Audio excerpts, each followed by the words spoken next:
Salut! Je suis Danilo, étudiant en management informatisé des organisations à l'université Ibadan de Thiès. Passionné en comptabilité et en informatique. Vous êtes élève, étudiant opérationnel. C'est un plaisir pour moi d'échanger avec vous. Alors n'oubliez pas de vous abonner et de bien mentionner vos commentaires. Voilà, let's go! Bienvenue ici, avec et en toute humilité, nous allons voir ensemble l'application qui porte sur comment enregistrer les opérations comptables dans le journal qui est communément appelé le livre journal. En effet, ce dernier se comporte comme les autres comptes qu'on a déjà vus dans les vidéos précédentes, avec quelques différences qui portent sur les numéros de compte. Alors, l'application nous dit, au cours du mois d'avril, mois de la création de l'entreprise D, elle a réalisé les opérations suivantes. Le premier et quatrième mois, elle a réussi à constituer son capital. Ce dernier s'élève à 10 millions. Les fonds correspondants sont déposés en banque. Les 5 quatrièmes mois, elle reçoit l'accord pour l'emprunt qu'elle avait sollicité auprès de sa banque. Ces montants de 5 millions sont portés sur son compte bancaire. Le 8 quatrième mois, elle fait une acquisition d'une machine de 3 millions payée par chèque bancaire. 10 quatrième, elle achète à crédit pour 1 500 000 de marchandises. 12 quatrième, elle retire 500 000 à la banque pour alimenter la caisse. 15 quatrième, elle règle par chèque bancaire son fournisseur. 1 500 000. 18 quatrième, elle règle en espèces des frais de transport. 35 000. 20 quatrième, elle règle par chèque bancaire des annonces publicitaires. 90 000. 29 quatrième, elle règle par chèque le salaire de son gérant. 150 000. Travail à faire. Établir ses opérations dans le livre journal de l'entreprise D. Voilà. On passe directement à la correction. Le premier et quatrième mois, elle a réussi à constituer son capital. Ce dernier s'élève à 10 millions.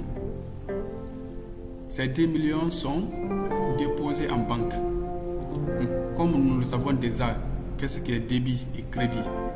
Donc on part directement, n'est-ce pas? Débit c'est entrée et crédit c'est sortie. Dans la première opération, nous avons banque qui entre. On écrit d'abord le numéro de compte de l'intitulé. Banque c'est 521. On écrit banque.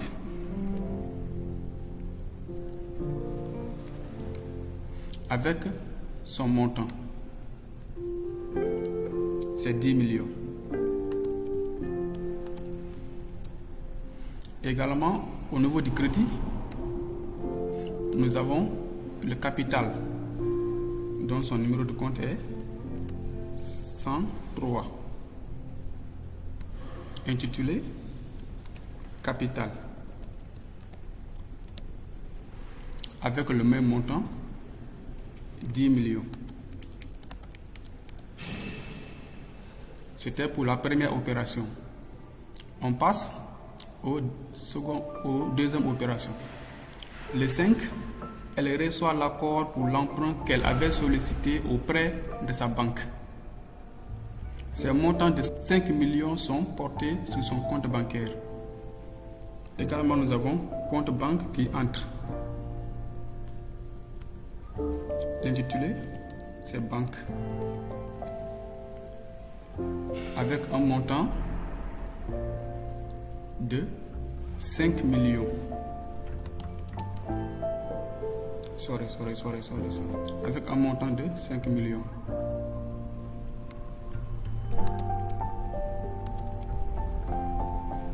Ok. Qu'est-ce qui sort?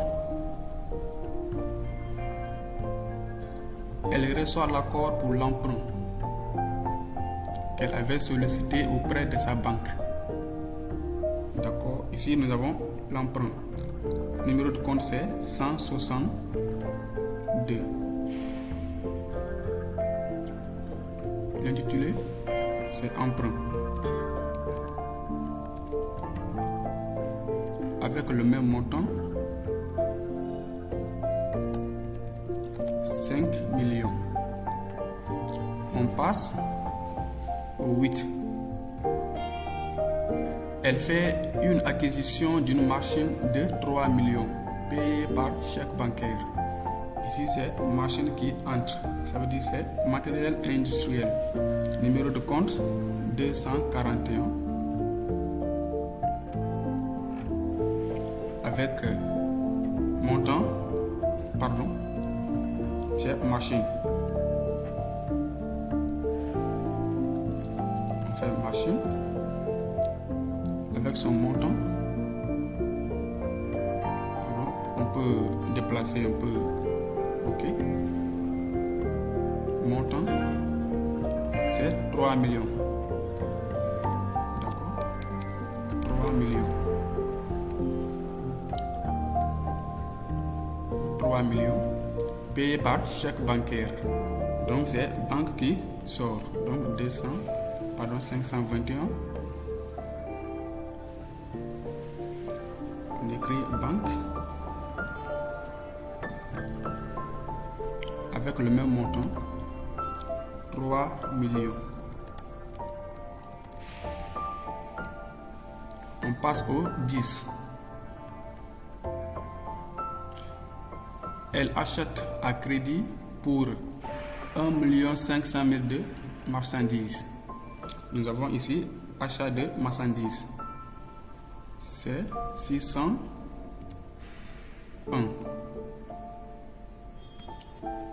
On écrit achat de. Bon, on porte juste à achat de.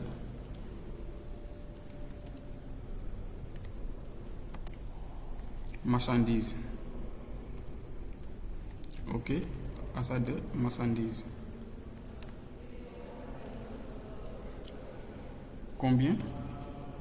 Achat de marchandises 1 500 000. 1 500 000. Elle a acheté ça à crédit.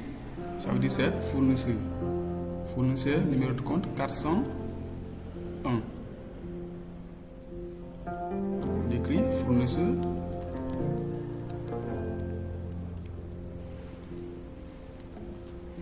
Même montant. 1 500 000. On passe au 12. Le 12, elle retire 500 000 à la banque pour alimenter la caisse. Donc ici, c'est la caisse qui entre automatiquement. Nous avons 571, c'est le numéro de compte du caisse. On écrit caisse avec son montant. Avec son montant 500 000. Et la banque qui sort, n'est-ce pas? Banque 521. Banque 521. On écrit banque.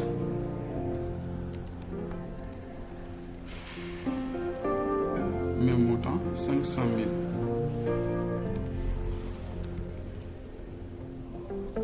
On revient au niveau de 15. Elle règle par chèque bancaire son fournisseur. 1 500 000. Donc ici, c'est on débite fournisseur.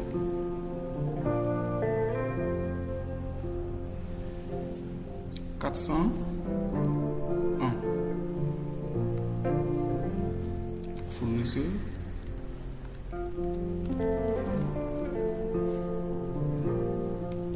1 500 000.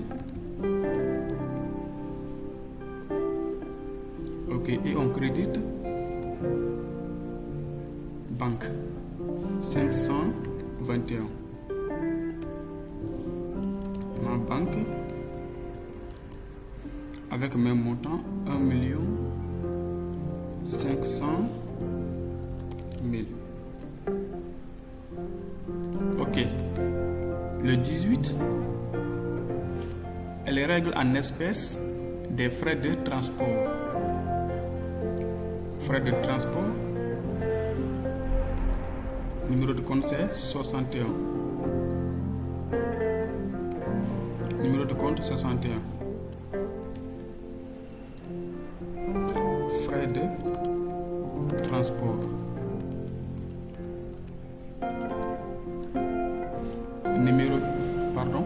Montant 35 000.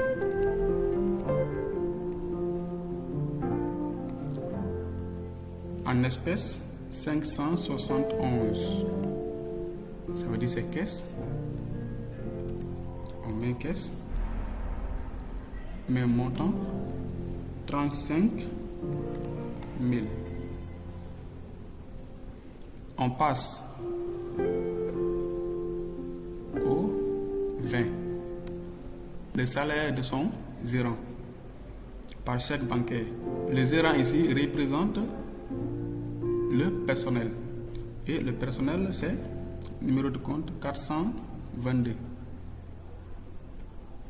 On débite personnel avec 90 000 francs, puisque c'est par chèque bancaire ou par chèque. 521, on écrit banque,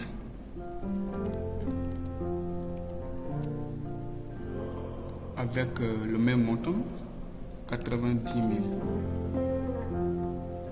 Et la dernière opération, qui est le 29 4e mois, le 29 4e mois, elle règle par chèque le salaire de son. Là, nous avons fait erreur. Ok, pas grave, pas grave. Donc on peut juste changer, n'est-ce pas? Changer la date. On met ici le 20. Ok, donc le 20, elle règle par chèque bancaire des annonces publicitaires.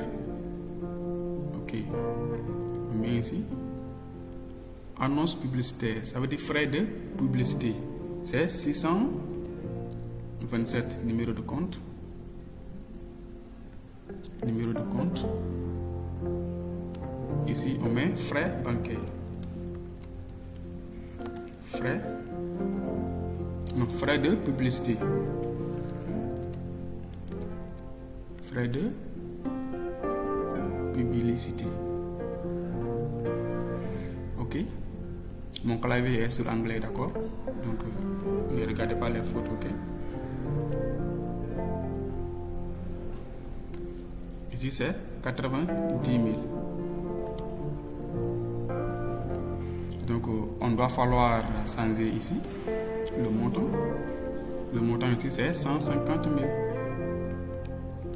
Voilà. 150 000. Voilà. Et ici, elle règle ça par banque. Nous avons ici banque. On fait banque 90 000. Voilà. Et après avoir terminé, il faut que les totaux soient égaux. Donc après avoir calculé, faire la somme de tous ces montants, on doit avoir normalement 21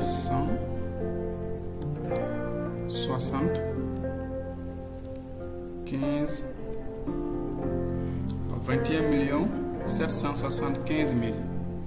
De l'autre côté aussi, on doit avoir 21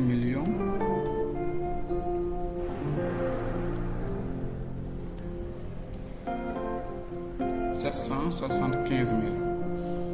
Et voilà, c'était un peu ça. J'espère que nous avons tous bien compris. Et on se retrouve à la vidéo suivante.